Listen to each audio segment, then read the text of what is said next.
The Hattaව is sold my Sony Days වැඩසටහනේ මෙම කලාපයට ඔබව සාදරයෙන් පිළිගනිමු.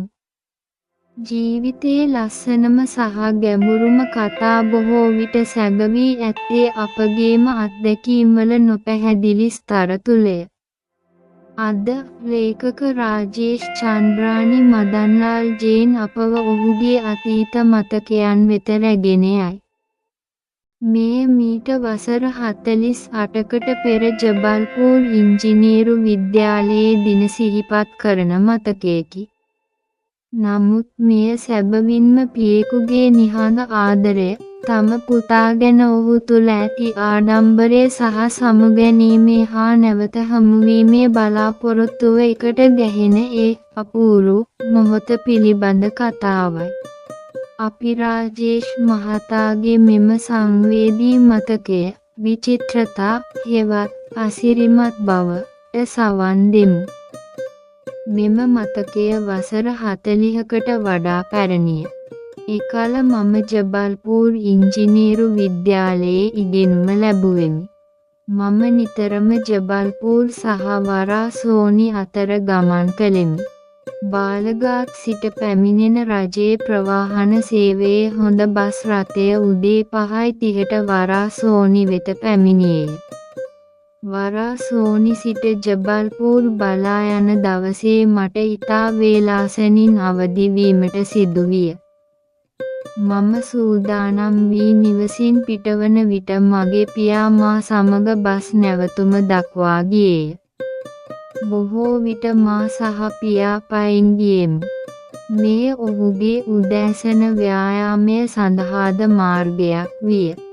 අප යන විට පාර අමදින කාන්තාවන් අපට දක්නට ලැබුණි. එවිට වරාසෝනි නගරය අවදි වෙමින් තිබූ බැවින් අවට ඉතා නිහඬ විය. කුරුල්ලන්ගේ, විශේෂයෙන් කපුටන්ගේ හඬ ඔබට පැහැදිලිව ඇසෙනු ඇත.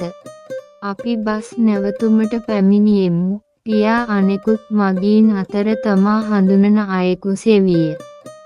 ඔහුට යමෙකු හමු වූ විට ඔහු මා හඳුන්වා දෙමින් මෙසේ පවසනු ඇත, මේ මගේ පුතා ජබල්පූර්හි ඉංජිනේරු විද්‍යාව හදාරනවා, ඔහුත් එහි යනවා. ඔහු ඉංජිනියරින් යන වචනය ආඩම්බරයෙන් භාවිතා කරන විට ඔහුගේ මුහුණේ තිබූ සතුට මට පෙනුනි. බස් රථය පැමිණි විට ඔහු ඉක්මනින් ඇතුළට ගොස් මට පහසුවෙන් වාඩි වීමට ඉදිරිපස අසුනක් වෙන් කර දුන්නේය. බස් රථය පිටත්ව යාමට සූදානම් වන විට ඔහු මා පිටත්ව යාම ගැන යම් කනගාටුවකින් සිටින බව මට පෙනුනි. එය පුදුමාකාර මොහොතකි. ඔහුට අවශ්‍ය වූයේ මා ඉගෙනීමට යනවා දැකීමටයි. නමුත් මට සමුදීම ඔහුට වේදනාකාරී විය. ඔහු තම සිතින් නිහඬව හඬමින් සිටි බව මට දැන් වැටහි. අපගේ ජීවිත මෙවැනි විචිත්‍රතා වලින් පිරී ඇත. මෙම කතාව ඔබේ හදවතට දැනුණු බව අපි බලාපොරොත්තු වෙමු. ඇට්‍රියස් ඇම්බිෂන්ස් සමග රැඳී සිටීම ගැන ස්තුතියි. ඔබට සුබ දවසක්.